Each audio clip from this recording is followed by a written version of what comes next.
हाँ sir. Procedure for export trade यहीं से रिवाइज करा रहा हूँ, ये हम कल पढ़ चुके हैं। Receipt of enquiry and sending quotations, है ना। तो सबसे पहले हमने इंक्वायरी की थी, कोटेशंस भेजे थे, फिर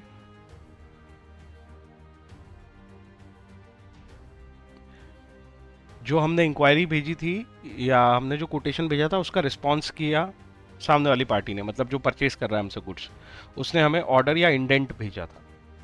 तीसरी स्टेप क्या थी? Assessing importers credit worthiness. इसके अंदर एक इंपॉर्टेंट टर्म हमने पढ़ी थी जिसका नाम है लेटर ऑफ क्रेडिट।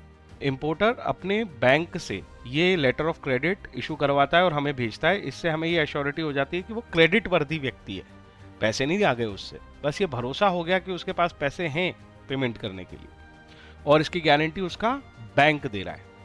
जब उससे गारंटी मिल जाती है फिर हम एक्सपोर्ट लाइसेंस की बात कर ली थी कि आपके पास एक्सपोर्ट लाइसेंस होना चाहिए, है ना। और एक्सपोर्ट लाइसेंस आप कैसे लोगे?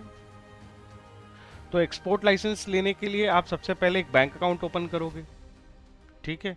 वो कहाँ होना चाहिए? वो ऐसी बैंक में होना चाहिए जिसके पास अथॉरिटी है आरबीआई से कि वो फॉरेन एक्सचेंज में डील कर सकती है। Number two, IEC number, import export code, ये नंबर ऑब्टेन करना है। और इस नंबर को ऑब्टेन करने के लिए आप एक्सपोर्टर की पूरी प्रोफाइल, मतलब एक तरह से एज अ पर्सन आपका नाम, एड्रेस, ये सब डिटेल्स भेज दोगे। जो फीस पे करोगे इस आईईसी नंबर के लिए उसकी रिसिप्ट भेज दोगे। Application form on the prescribe form, ये सर्टिफिकेट ऑफ फ्रॉम बैंकर, एक तरह से एक सर्टिफिकेट मिलता है बैंकर से कि भाई आपने ये फॉर्म जमा करा है, 2 कॉपी फोटोग्राफ की, और डिक्लेरेशन कि हम किसी भी तरह के कॉशन लिस्ट में नहीं हैं या ऐसी फर्म से नहीं जुड़े हुए जो कॉशन लिस्ट में है। अगर हम नॉन रेजिडेंट पर्सन हैं तो फिर हमें अपना इंटरेस्ट भी उसमें डिक्लेयर करना होता है। तो ये सारा एक तरह से मैंने इसको एक वर्ड दिया था फॉर्मेलिटी। फॉर्मेलिटी का मतलब होता है कुछ डॉक्यूमेंट्स और कुछ प्रोसेसेस जो आप परफॉर्म करते हो किसी सर्टिफिकेट को लेने के लिए, उसको फॉर्मेलिटीज बोलते हैं। इसके बाद हमने तीसरी स्टेप पढ़ी इसमें कंटिन्यू में, ऑब्टेनिंग इंपोर्ट लाइसेंस में। तो लाइसेंस लेने के लिए फिर हमने क्या किया? आरसीएमसी सर्टिफिकेट लिया। फुल फॉर्म क्या था इसका? रजिस्ट्रेशन कम मेंबरशिप सर्टिफिकेट। ये क्यों लेना होता है?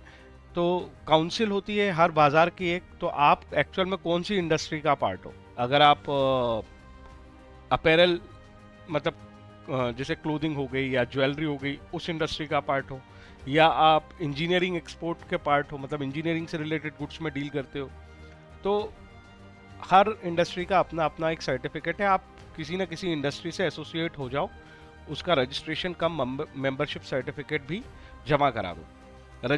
इसके अलावा एक चीज़ और होती है, हमें ईसीजीसी में रजिस्ट्रेशन कराना होता है। ईसीजीसी, ये जो ईसीजीसी है, ये एक कॉरपोरेशन है या एक बॉडी है जिसमें रजिस्ट्रेशन कराना इसलिए फ़ायदेमंद है कि ईसीजीसी एक्चुअली में अलग अलग देश होते हैं, तो उसमें कहीं पेमेंट में समस्या ना आए, अलग अलग देशों के लॉज, उनकी गवर्नमेंट, उनकी पॉलिसीज़, वो कहीं बैरियर ना बन जाए। तो ये ऑर्गेनाइजेशन इंश्योर करती है कि आपको पैसे मिल जाएंगे, ठीक है। तो ये ईसीजीसी का रजिस्ट्रेशन कराना होता है। इसके बाद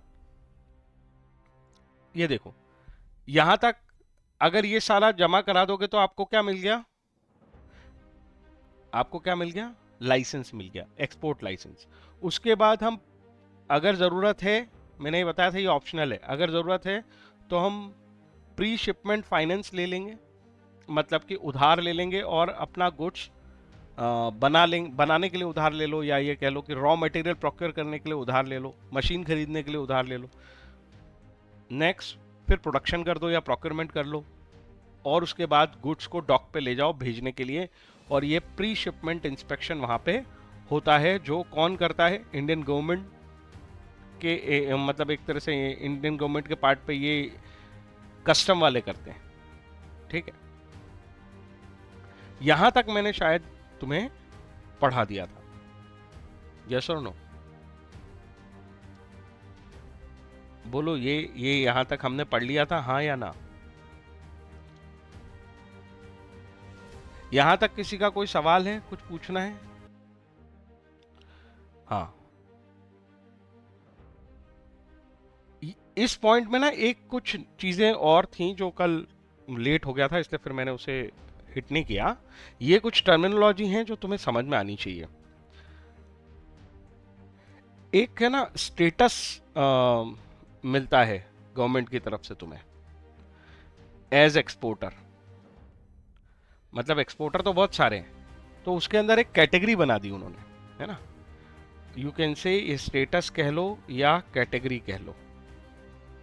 इस पे एमसीक्यू आएगा, पक्का है, ठीक है।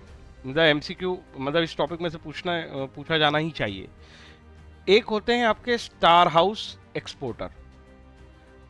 नाम से ही समझ में आ रहा है कि ये बहुत अच्छा परफॉर्म करते होंगे। अच्छा परफॉर्मेंस से मतलब है इनका टर्नओवर भी बहुत अच्छा होगा एक्सपोर्ट करने में, और टाइम पे पैसा आता होगा, तब ये स्टेटस मिलता है किसी को, है ना। इसके अलावा एक मैं तुम्हें बता दूं, SEZ होता है और एक होते हैं EOU। इनका फुल फॉर्म समझ लो। जैसे तुमने सुना है कि कोई IT पार्क ओपन हो गया है ना किसी सिटी में, तो IT पार्क एक्चुअल में ये है, टेक्निकल नाम है उसका स्पेशल इकोनॉमिक जोन। तो स्टेट गवर्नमेंट्स वगैरह या सेंट्रल गवर्नमेंट क्या करती है, कोई एरिया जहाँ पे बैकवर्ड एरिया में भी करती है और अर्बन एरिया में भी करते हैं, तो वहाँ पे एम्प्लॉयमेंट जनरेशन के लिए वो कोई एक एरिया डिसाइड करके बहुत यू कैन से बहुत कम कॉस्ट में लोगों को अलॉट कर देती है कि यहाँ पे तुम अपनी इंडस्ट्री सेटअप करो और बिजनेस स्टार्ट करो, जिससे लोगों को एम्प्लॉयमेंट भी मिलेगी। और गवर्नमेंट वहाँ पे इस चीज़ को प्रमोट करने के लिए एक तो ना सिर्फ ज़मीन सस्ती देती है, दूसरी इंफ्रास्ट्रक्चर फैसिलिटी देती है, रोड, पानी, बिजली, सब। और उसके अलावा गवर्नमेंट उनको टैक्स में भी बेनिफिट देती है। इसी तरीके एक ये तो क्या है स्पेशल इकोनॉमिक जोन कहलाते हैं।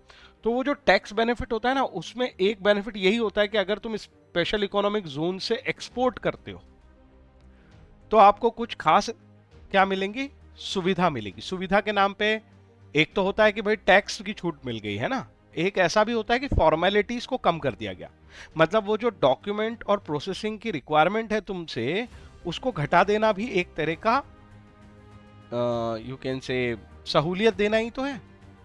तो अगर आप स्पेशल इकोनॉमिक जोन में सिचुएटेड एक्सपोर्टर हो, सपोज उज्जैन में एक SEZ बन जाए और वहां पे हम अपनी जो भी है बिजनेस स्टार्ट कर लें, तो हम कहलाएंगे कि हम SEZ में सिचुएटेड एक्सपोर्टर हैं, और फिर हमें इंस्पेक्शन नहीं कराना पड़ेगा। तो ये पॉइंट इंस्पेक्शन से रिलेटेड है कि they do not require pre shipment inspection. अगर आप इस कैटेगरी या इस स्टेटस में आते हो, तो ये कौन कौन से बता दिया मैंने, एक स्टार हाउस एक्सपोर्टर, ठीक, एक बता दिया SEZ। ऐसा ही एक EOU होता है। EOU का मतलब होता है कि आप अपने आप को कैटेगराइज करवाते हो गवर्नमेंट के पास कि भाई हम बने ही एक्सपोर्ट करने के लिए। इसका फुल फॉर्म हो जाता है एक्सपोर्ट ओरिएंटेड यूनिट। मतलब हम इंटरनल ट्रेड करते ही नहीं, हम तो एक्सपोर्ट ही करते हैं। तो अगर आप 100% EOU हो, 100% मतलब सारा का सारा एक्सपोर्ट ही करते हो, तो भी आपको ये बेनिफिट मिल जाएगा कि आपको ज़रूरत नहीं है प्री शिपमेंट इंस्पेक्शन कराने की। मतलब गवर्नमेंट सहूलियत के नाम पे ये दे रही है कि आप एग्जम्प्ट हो गए, बच गए इस रिक्वायरमेंट को पूरा करने से, प्री शिपमेंट इंस्पेक्शन को पूरा करवाने से। इसके अलावा इसमें और कौन कौन से नाम हैं जरा और देख लेते हैं। मेरे को 3 तो ऐसे ही याद हैं, और भी नाम होंगे इसमें, 5 है देखो टोटल, है ना।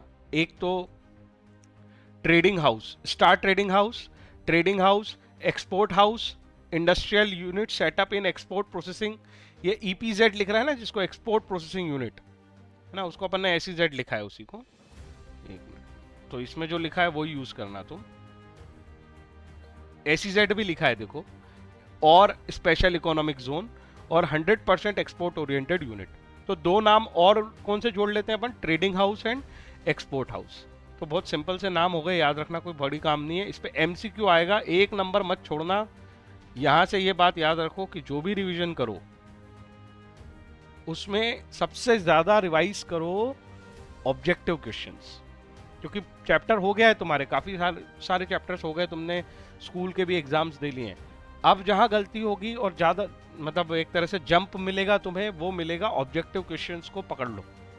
बुक के पीछे हर चैप्टर में प्रैक्टिस मिल जाएगी, तुम्हारी बुक ऐसी है कि उसके अंदर तुम्हें प्रैक्टिस मिल जाएगी, उसमें आंसर है, तुम बार बार उनको रिवाइज करो। एक नंबर का क्वेश्चन गलत नहीं होना चाहिए, 20 नंबर के ऑब्जेक्टिव आएंगे 80 में से, ठीक है। और ट्रेडिंग हाउस,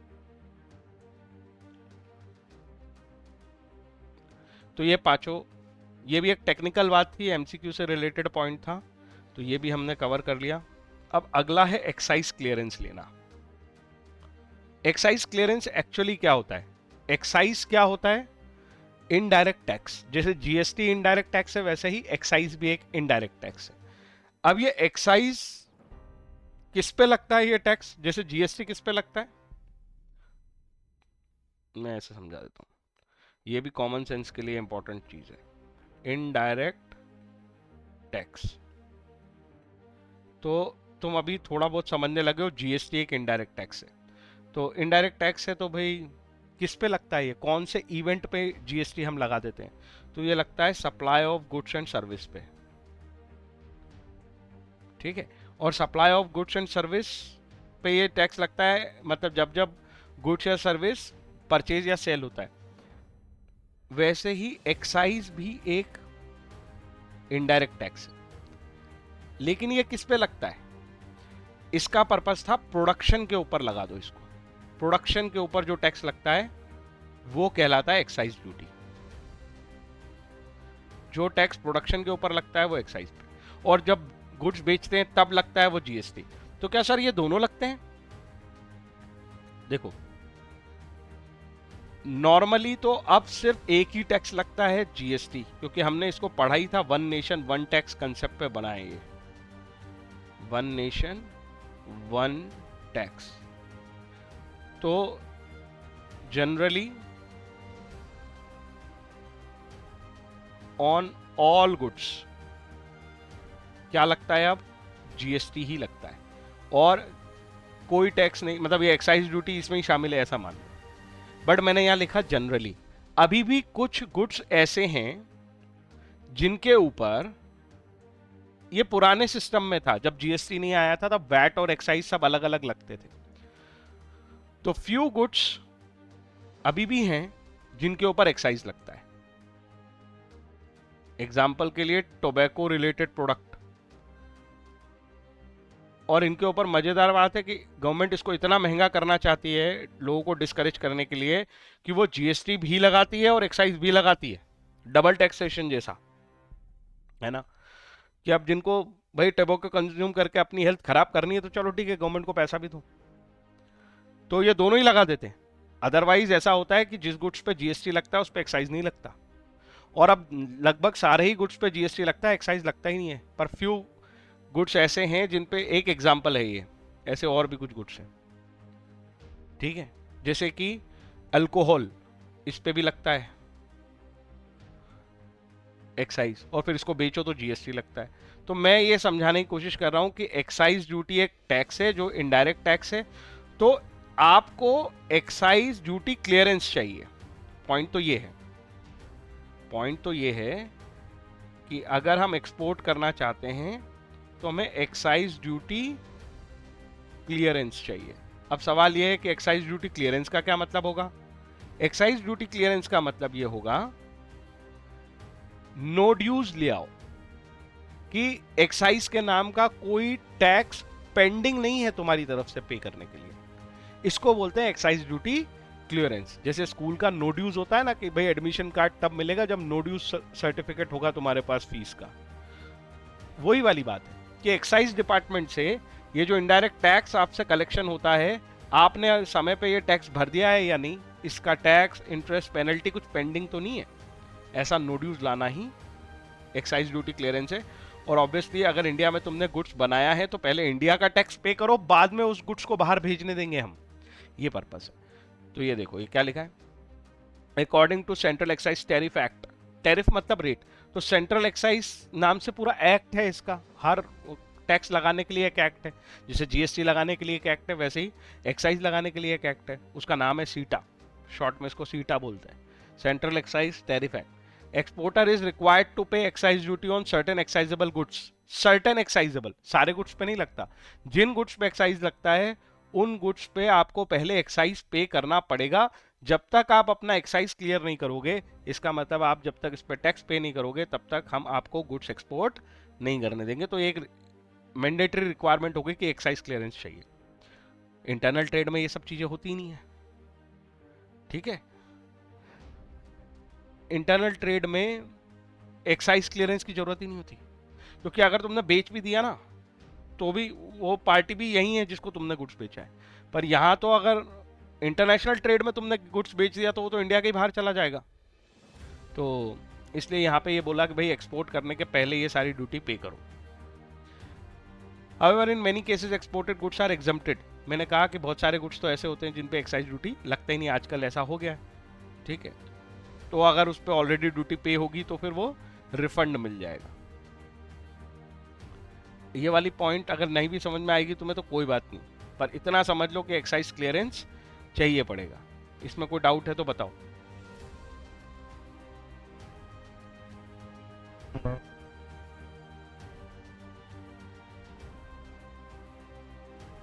अगला पॉइंट है ऑब्टेनिंग सर्टिफिकेट ऑफ ओरिजिन। ये क्या होता है? तो देखो, some importing countries provide tariff concession or other exemption to the goods coming from particular country. In order to obtain such benefit, the importer may ask the exporter to send a certificate of origin. This certificate testing the origin of the goods exported, it can be obtained from the trade consulates located in the exporter's country. अब देखो,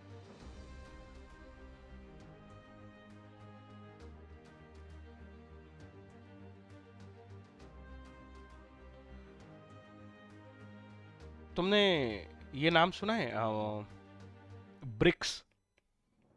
किसी ने सुना है नाम BRICS? एक organisation है जिसमें India, Brazil, Russia, China, south Africa member है। ऐसा कुछ सुना है किसी ने भी? हाँ, न्यूज़ पे भी आता रहता है, कई बार उनकी वो होती है, मीटिंग होती है ना। तो क्या होता है, जैसे सपोज हम इंडिया में रहते हैं, ठीक है, ये एक्सपोर्टर है, ये हम है इंडिया में, और एक है हमारा इंपोर्टर जो ब्राजील में रहता है। अब ये ब्रिक्स के मेंबर होने के नाते हमने इनके साथ एक एग्रीमेंट कर रखा है कि भाई अगर तुम, मतलब ब्राजील ये कहता है इस बंदे को, उसके यहाँ के बंदे को, कि अगर तुम ये ब्रिक्स वाली कंट्री में से सपोज इंडिया से गुड्स परचेस करते हो तो उनकी कंट्री में जो टैक्स लगता है उनकी कंट्री में, वो उनकी कंट्री उनसे नहीं लेगी। समझ रहे हो बात को? मतलब ब्राजील अपने यहाँ के लोगों को समझा रहा है कि इंडिया से परचेस करो, ये हमारा ग्रुप, एक ही ग्रुप के लोग हैं हम, है ना, अपना ही वो क्या बोलते हैं, टीममेट है ये, टीममेट है ये, और वहां से अगर लोगे तो हम टैक्स नहीं लेंगे, और कहीं और से लाओगे ना गुड्स परचेस करके तो टैक्स ले लेंगे। ऐसा ब्राजील वालों को वहां के देश के लोग, मतलब वहां की गवर्नमेंट बोल रही है, ठीक है। अब मेरे को बताओ, उसको इस बात का एविडेंस चाहिए कि नहीं चाहिए कि उसने इंडिया से ही खरीदा? लॉजिक समझना जरा, बताओ। वो प्रूव कैसे करे कि हाँ मैं इंडिया से ही खरीद के लाया हूं? सवाल ये है, हाउ ही विल प्रूव? तो हम यहां से उसे एक सर्टिफिकेट देंगे, certificate of origin. Certificate of origin मतलब ये गुड्स यहीं प्रोड्यूस हुआ है, ये गुड्स यहीं मैन्युफैक्चर हुआ है, ये या फिर ये गुड्स यहीं उगा है। अगर कोई फ्रूट और ये क्रॉप्स वगैरह का कोई मामला है तो सीरियल, पल्सेस एटसेट्रा, तो ये सर्टिफिकेट ऑफ ओरिजिन हमसे वो चाहेगा ना, ऑब्वियस बात है कि उसको बेनिफिट ही तब मिलेगा, इसलिए तो वो इंडिया आया परचेस करने। किसी और देश नहीं गया क्योंकि वहां पे उसे बेनिफिट मिल रहे हैं, टैक्स एग्जम्पशन मिल रही होगी, कोई और रिलीफ मिल रहा होगा, वॉट एवर इट इज। तो वो हमसे ये मांग रहा है सर्टिफिकेट ऑफ ओरिजिन। अब मुझे ये बताओ, क्या इसे हर कंपनी इशू करके दे देगी कि ये इंडिया का है? नहीं। और क्या ऐसे सर्टिफिकेट की कोई वैल्यू होगी? नहीं। यहां इस ब्राजील का एक कॉन्सुलेट होगा। कॉन्सुलेट पता है किसको बोलते हैं? उस देश के रिप्रेजेंटेटिव दिल्ली में रहते हैं, न्यू दिल्ली में, हर देश का रहता है। उन कॉन्सुलेट्स के पास से ये सील लग के जाएगा कि हां ये गुड्स इंडिया से भेजा जा रहा है। ये वाली बात हो रही है। तुम्हें मेरी बात समझ में आ रही है? सम इंपोर्टिंग कंट्रीज मतलब ब्राजील प्रोवाइड टैरिफ कंसेशन। तो ब्राजील में मिल रहा है टैरिफ कंसेशन मतलब टैक्स कंसेशन, टैरिफ मतलब टैक्स, एंड अदर एग्जम्पशन या कोई फॉर्मेलिटी की एग्जम्पशन मतलब कोई relief to the goods coming from a particular country. ये पर्टिकुलर कंट्री है इंडिया हमारे एग्जांपल में। In other word, to obtain such benefit the importer मतलब ब्राजील वाला बंदा, मे आस्क द एक्सपोर्टर हमसे, send a certificate of origin, मुझे certificate of origin भेज दो ताकि मैं इसको सबूत की तरह दिखा सकूं कि हाँ मैंने इंडिया से ही गुड्स मंगाया है। This certificate testify the origin of the goods exported. तो ये सर्टिफिकेट पहले ये टेस्ट कर लेगा, किया जाएगा कि भाई हाँ ये इंडिया में ही उगा है गुड्स या इंडिया में ही बना है।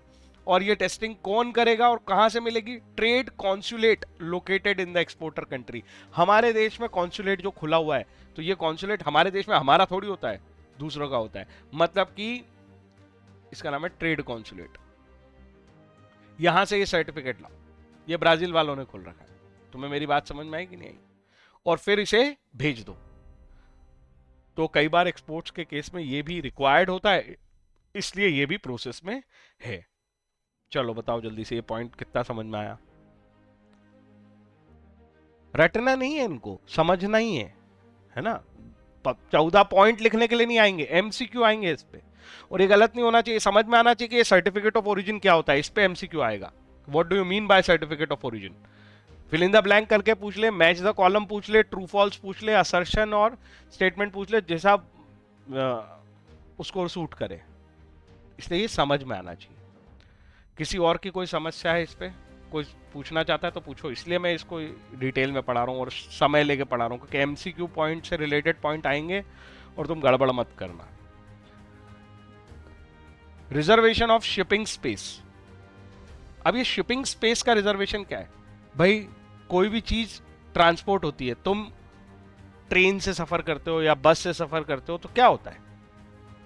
तुम्हें अपनी सीट रिजर्व करनी पड़ती है। अभी तुम इतना ही समझते हो। तुम सामान भेजोगे तो क्या उसकी स्पेस रिजर्व नहीं करनी पड़ेगी? ऑब्वियसली उसकी भी बुकिंग करनी पड़ेगी, तुम्हारी स्पेस रिजर्व होगी।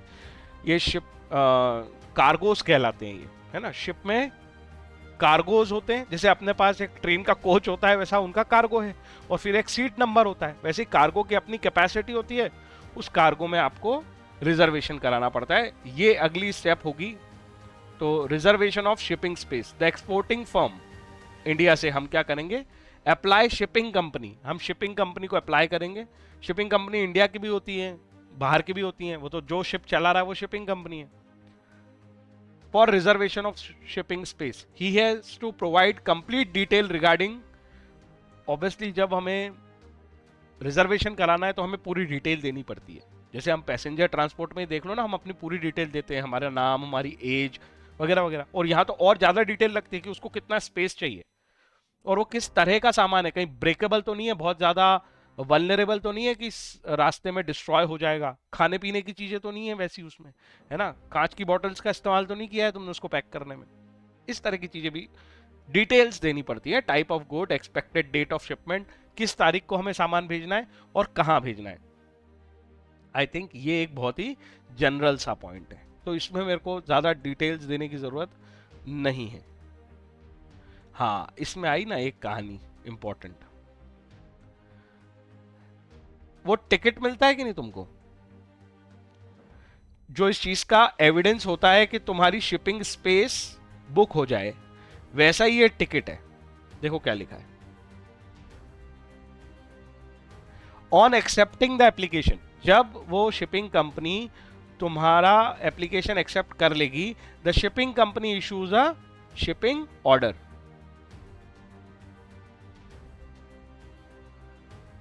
कौन इशू करेगा इसे?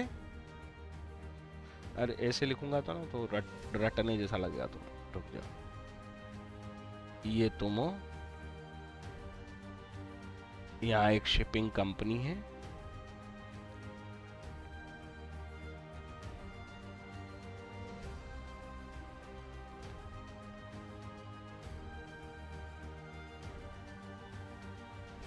और इसके पास है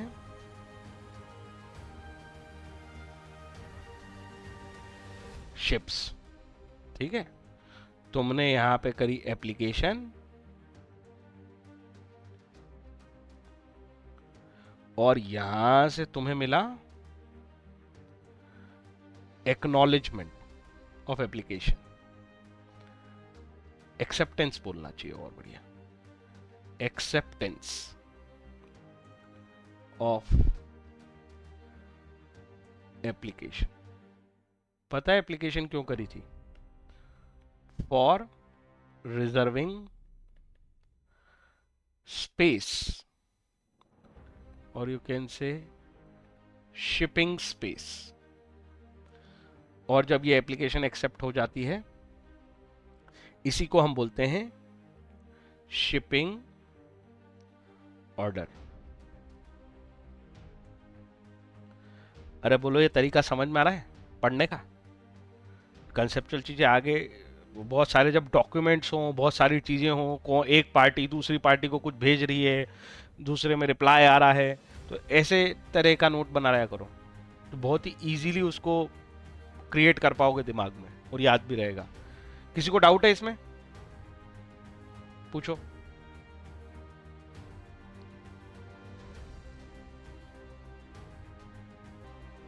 अगला पॉइंट देखते हैं, packing and forwarding.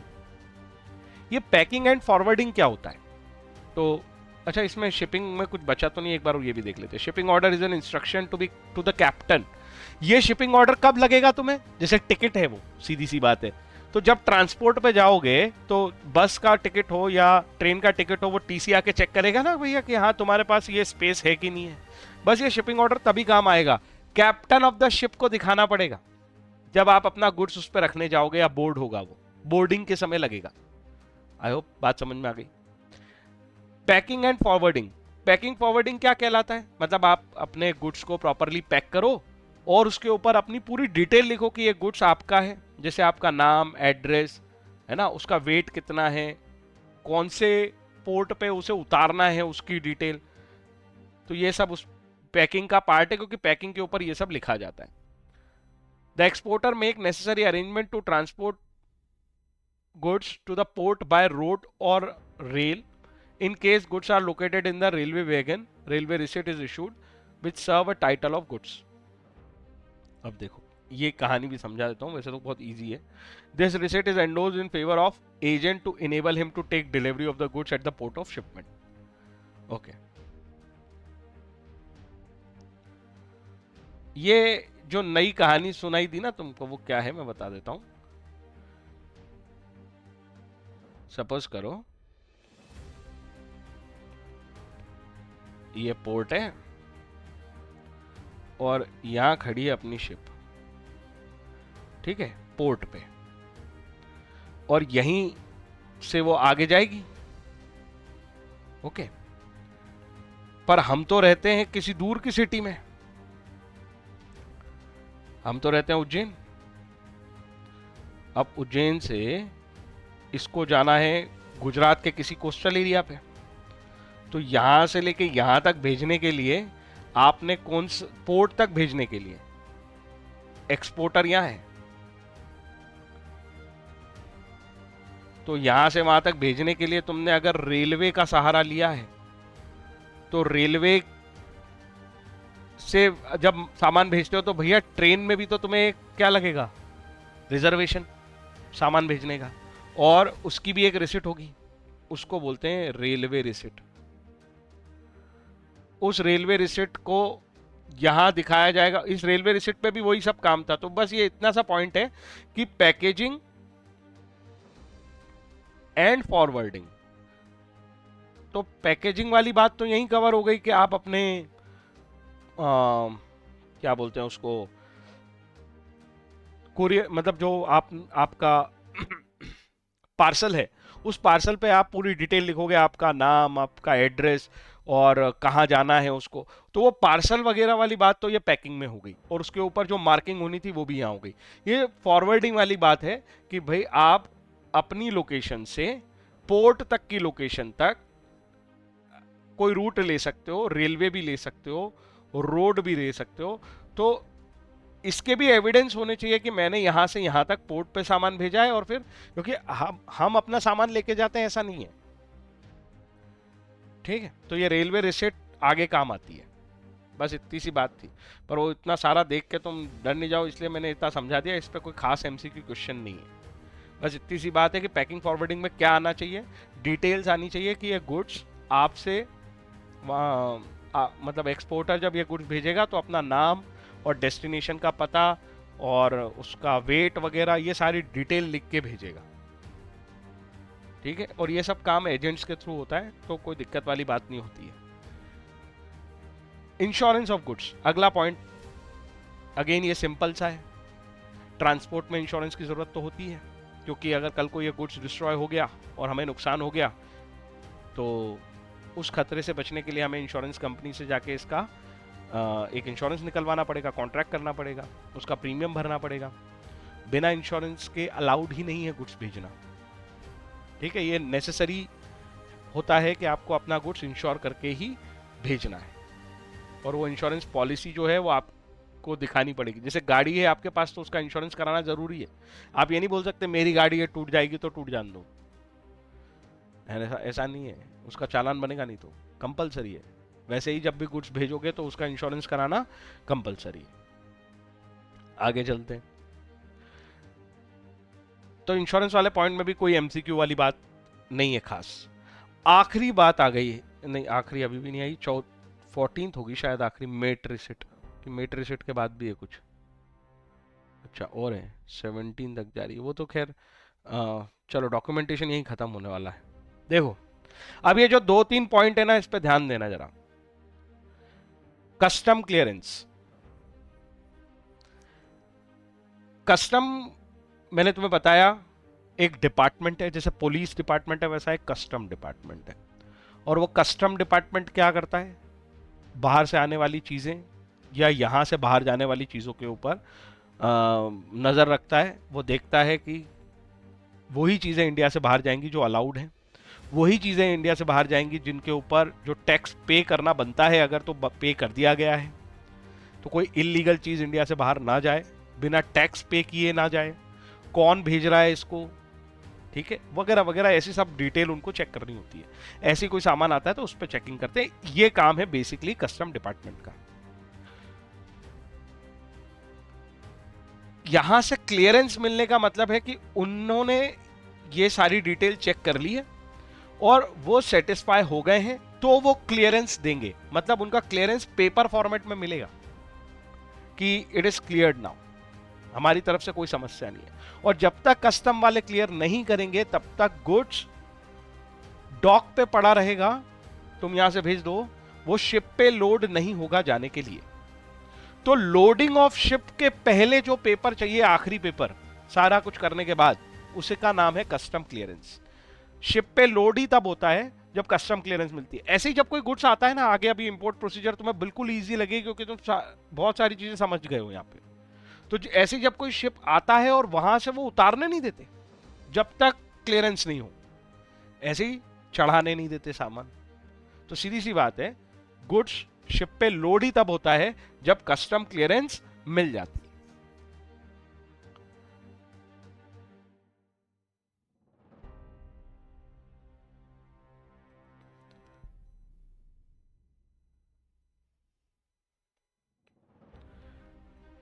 Custom clearance authorized letter from custom department. और ये लेटर, एक लेटर इशू होता है कस्टम डिपार्टमेंट से नेसेसरी है फॉर, किस पर्पस के लिए नेसेसरी है? It is necessary for loading of goods on ship. Goods load ही नहीं होगा अगर ये लेटर नहीं होगा तुम्हारे पास।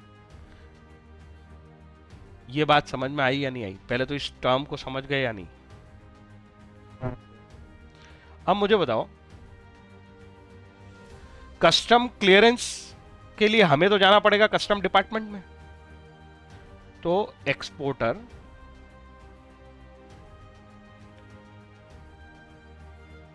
जाता है, ये है अपना कस्टम ऑफिस, ठीक है। यहां पे ये अपनी गुड्स की सारी डिटेल भेजता है, डिटेल ऑफ गुड्स। और पर्पस क्या है? क्या पर्पस है? देखो, नाम तभी याद आएंगे, नहीं तो भूल जाओगे।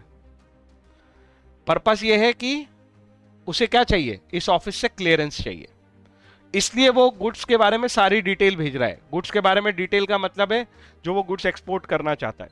तो एक्सपोर्टर अपने गुड्स की सारी डिटेल भेज रहा है, किस देश भेज रहा है वो गुड्स, और ये सब पेपर वेपर अटैच करके उसको पूरी फाइल बनानी पड़ती है कि मेरा ये गुड्स जा रहा है, देखो मेरे पास एक्साइज क्लियरेंस है। ऊपर जितनी चीजें पढ़ी ना हमने, ये सब भेजेगा वो, मेरे पास एक्साइज क्लियरेंस है, मैंने इंश्योरेंस करा लिया है, वगैरह वगैरह सब। पर्पस है उसको कस्टम से क्लियरेंस लेना। और कस्टम क्लियरेंस मिलती है तो क्या हो जाती है? गुड्स लोड होने की परमिशन हो जाती है कि शिप पे गुड्स लोड हो सकता है। इसीलिए जब ये एक तरह से एप्लीकेशन भेजता है एक्सपोर्टर, तो इस एप्लीकेशन का नाम है shipping bill. Very very important MCQ question. What do you mean bye shipping bill? जरा समेट लो इसको। शिपिंग बिल क्या होता है? तो शिपिंग बिल से मत सोचो, लॉजिक सोचो। शिपिंग बिल नाम बता रहा है शिपिंग से रिलेटेड कुछ है, तो समझो आपका गुड्स लोड कब होगा शिप पे? जब आपके पास कस्टम क्लियरेंस होगी। और कस्टम क्लियरेंस कब मिलेगी? जब एक्सपोर्टर कस्टम ऑफिस जाके अपनी सारी डिटेल बताएगा। तो एक्चुअल में वो जो डिटेल बता रहा है कस्टम ऑफिस में जाके, उसी का नाम है शिपिंग बिल। और शिपिंग बिल से आपका पार्सल जरा भी डेविएट नहीं करना चाहिए, एग्जैक्ट इंफॉर्मेशन भर के दोगे। क्योंकि अगर उन्होंने चेकिंग की और आपका पार्सल गड़बड़ हो गया तो वो आपके अगेंस्ट पेनल्टी लगाएंगे, केस बनाएंगे। समझ रहे हो ना बात को? तो shipping bill is a very very important document. एक तरह से आप ओथ बेसिस पे ये कहते हो कि मेरे पार्सल में यही सामान है, तो पूरा पैक रहता है। स्कैनर है आजकल की, उससे चेक होता है, जैसे एयरपोर्ट पे चेक होता है। आप सामान का पहले क्लेम करते हो मेरे पास यही सामान है, उसके बाद फिर कुछ दूसरा निकलना नहीं चाहिए। अगर जैसे कुछ खास चीज़ों पे डिक्लेरेशन देना जरूरी होता है, जैसे करेंसी, ज्वेलरी, इस पे डिक्लेरेशन देना जरूरी होता है। और भी चीज़ें डिक्लेयर ही करते हैं हम कि भाई हमारे इसमें कपड़े हैं, इसमें अननेसेसरी कोई और सामान नहीं है। अरे कुछ समझ भी आ रही मेरी बात के ऊपर से जा रही है? बताओ।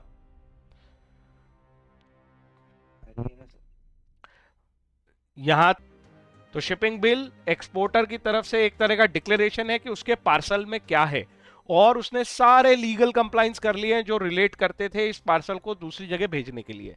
ये पार्सल कहां जा रहा है और इसकी सारी detail along with its papers custom office जाते हैं। कस्टम ऑफिस जब उसको क्लियर करता है तभी ये पॉसिबल है कि वो गुड्स शिप पे लोड हो पाएगा। क्योंकि ये एप्लीकेशन आपने अपने गुड्स को शिप पे लोड कराने के लिए की है, इसीलिए इसका नाम पड़ा है शिपिंग बिल। ये पांचों पेपर्स हैं।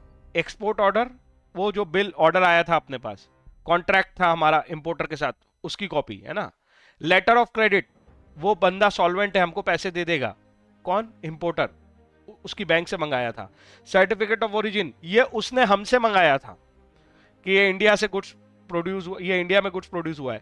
सर्टिफिकेट ऑफ इंस्पेक्शन अगर जरूरत पड़े तो। मरीन इंश्योरेंस पॉलिसी, मतलब इंश्योरेंस हो चुका है इस गुड्स का।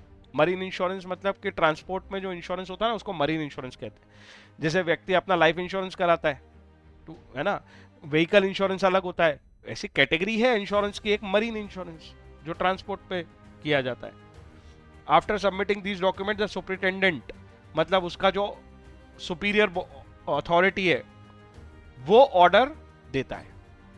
Instruct the staff at the port gate to permit cargoes entry, तो उसकी सील जब लगती है, उसका साइन जब होता है सुपरिटेंडेंट का, तब हमें ये ऑर्डर मिलता है। यहां तक बात समझ में आ गई। अगली कहानी आती है mate receipt. After getting the custom clearance the goods are loaded in the ship. Goods load हो चुके हैं, अब हमें इस बात का एविडेंस चाहिए कि नहीं कि मैंने तो मेरी तरफ से गुड्स लोड कर दिया है। मैं क्या बोल रहा हूं?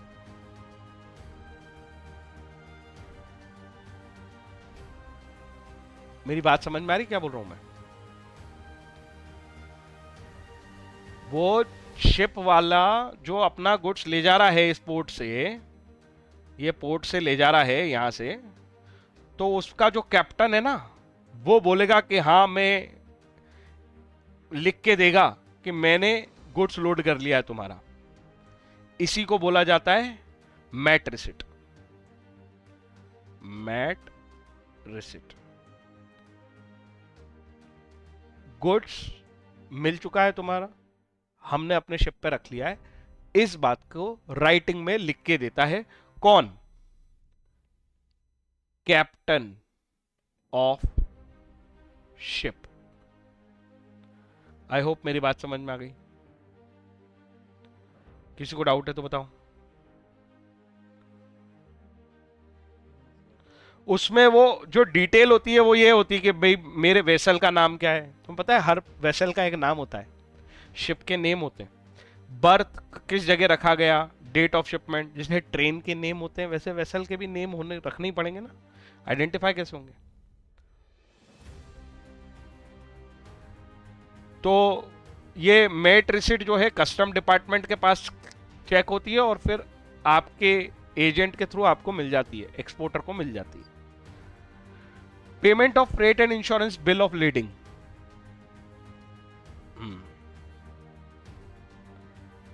After getting the MAT receipt, the exporter or carry forward agent surrender the MAT receipt to the shipping company for computation of freight. Shipping company receives the freight and it issues the bill of lading, or which serves as evidence that shipping company has accepted to carry the good to a particular destination. Actual में इस कहानी को समझना। देखो, goods रखा जा चुका है, कैप्टन ऑफ शिप ये जो बंदा है ना, इसने तुम्हें दे दी है मैट रिसिट, और एक्चुअल में वो चेक करने के बाद दे दिए कि तुम्हारा पार्सल कितना बड़ा है, उसका साइज क्या है। भाई तुमने डिक्लेयर किया था, पर फाइनली जो तुमने पार्सल रखा है उसका साइज, टाइप सब चेक कर लिया है उसने, और तुम्हें दे दिए क्या? Mate receipt. ये तो रख लिया उसने अपने शिप पे, ये पार्सल यहां रखा गया तुम्हारा, और उसने मैट रिसिट दे दी है एक्सपोर्टर को या तुम्हारे एजेंट को, किसी को भी दे दियो, कोई फर्क नहीं पड़ता। ये लो एक्सपोर्टर लिख दिया मैंने। ये एक्सपोर्टर जाएगा फिर से शिपिंग कंपनी के पास, मतलब जिसका ये वो है, शिप है, ऑनर कंपनी, उसके ऑफिस, और ये मैट रिसिट इसे हैंड ओवर करेगा कि भैया देखो यही पार्सल था या जो भी है। फिर से इस पे वो कैलकुलेट करेगा कि खर्चा कितना आएगा इसको यहां से वहां भेजने का। Calculate expenses. इस एक्सपेंसेस के बिल को ही बोला जाता है बिल ऑफ लेडिंग, जो तुम्हें चुकाना होगा इस शिपिंग कंपनी के पास। पैसे अब लिए उसने, आपने केवल सीट बुक कराई थी पहले, समझ आई बात? और अब बिल ऑफ लेडिंग समझ में आया क्या होता है?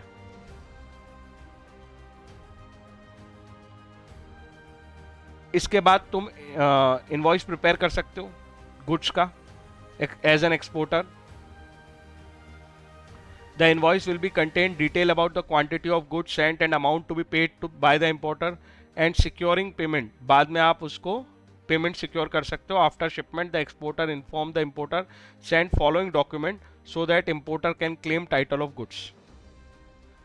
ठीक है.